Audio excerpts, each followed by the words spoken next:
নমস্কার বন্ধুরা, আমি অর্পিতা। আমার একটি ব্লগে তোমাদের আরও স্বাগত। তো কয়েকদিন আগেই গিয়েছিলাম গ্যাংটক, সেইটার ভিডিওই আজকে তোমাদের সাথে শেয়ার করব। দারুণ অভিজ্ঞতা হয়েছিল আর দারুণ মজা করছিলাম। তো চলো ভিডিওটা শুরু করা যাক। এখন গ্যাংটকে পৌঁছে আমরা প্রথমেই এই হোটেলটায় উঠেছিলাম। দেখো চলে এসেছি, গাড়ি আমাদের ছেড়ে দিয়েছে। এবার আমাদের এই এত লাগেজ নিয়ে ভেতরে যাওয়ার পালা। হোটেলে গিয়ে ফ্রেশ হয়ে আমরা আবার বেরিয়ে পড়েছিলাম। তো এখন আমরা এসেছি গ্যাংটকে এমজি মার্ট। তো এবার আমরা যাব রোপওয়েতে। রোপওয়ে বলছে 4টে থেকে 4:30-এর মধ্যে বন্ধ। তো দেখা যাক কটা বাজে এখন। ঈশা 4:45। ভাগ্য ভালো হলে চাপতে পাবো, নয়তো পাবো না। অনেক যে ওই যে ফ্রিজে লাগানো চম্বুকগুলোতে এই গান্ধীজির স্ট্যাচুটাই ছিল না।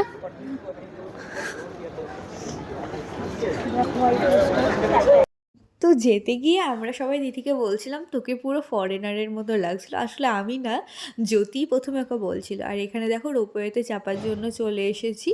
এখানে টিকিট কাটা হচ্ছে, ওর জন্য একটু লাইন দিচ্ছিলাম। তো এখন রোপওয়েতে যাওয়ার জন্য আমাদেরকে একটুখানি ওয়েট করতে হবে। আমরা এখানে বসে আছি, টিকিট কাটা হয়ে গেছে, হয়তো রোপটা একবার গেছে, ওটা আসবে তারপর। এই যে এখন আমরা রোপে চেপে গেছি, তারপরে রোপটা চলতে শুরু করছে। কিন্তু আমি এদিকে একটু সামনের দিকে জায়গা করে নিচ্ছি, কারণ তোমাদের জন্য তো ভালো ভালো ভিডিও করতে হবে, কি তাই না? আর রোপটা যখন চলতে লাগে না, একটু একটু ভয় লাগছিল, যদি মনে হচ্ছিল যদি তারটা ছিঁড়ে যায়। তারপরে ওইসব ভাবনা দূরে দিয়ে তাকালাম এই পাহাড়ের দিকে, আর এই অসাধারণ সৌন্দর্য, মানে এই যে পাহাড়ের অসাধারণ সৌন্দর্য দেখে ভয়টা না কেটে গেছিলো। এই যে দেখছো সামনে থেকে একটা রোপ ফিরছে, আর আমরা যাচ্ছি ওই দূরের গন্তব্যস্থল। কি সুন্দর লাগছে সূর্যটাকে, তোমরাই বলো।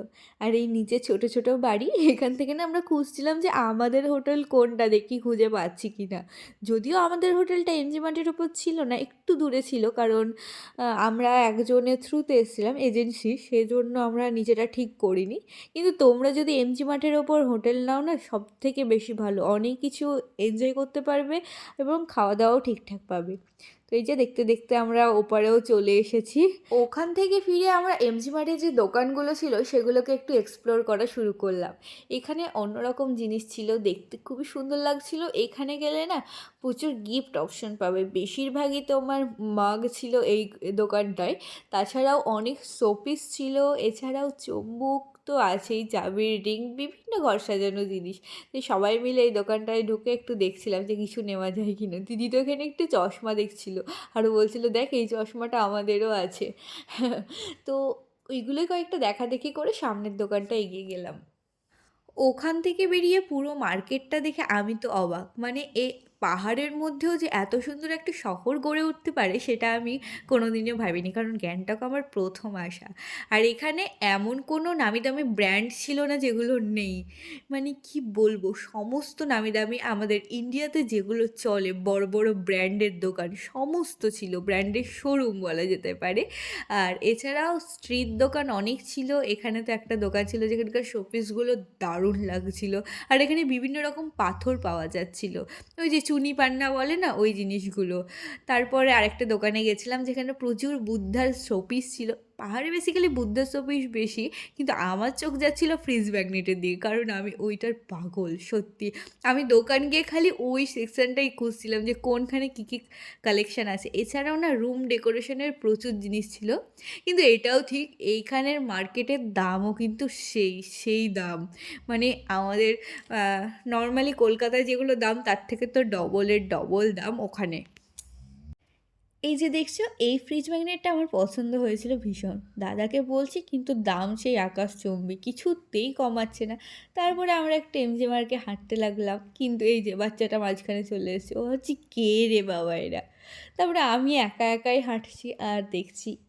আর এই রাত্রের গ্যাংটকটাকে দেখতে সত্যি দারুণ লাগছিল। কি সুন্দর রং বেরঙের আলো জ্বলছে, কি সুন্দর গাছ, ফোয়ারা, সবের নিচে বসে থাকার অনুভূতিটা তো আলাদা। আর প্রেমিক বা যদি নিজের বরের সাথেই বসে থাকো, তাহলে তো একটা রোমান্টিক ওয়েদার তৈরি হয়ে যায়। তো আমি ওখানে বসে, বসে কয়েকটা ছবি তুলে নিয়েছিলাম। এখানকার ছবিগুলো না সেরা আসছিল।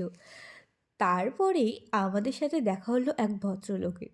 যিনি আমাদেরকে এই কাগজটা দেখিয়ে বলছে, "এইটা একটা আপনাদের ভাগ্য পরীক্ষা করা যাবে। এখানে একটা লটারি আছে যেটা স্ক্র্যাচ করলেই আপনারা জিতে নিতে পারেন বিভিন্ন রকম গিফট।"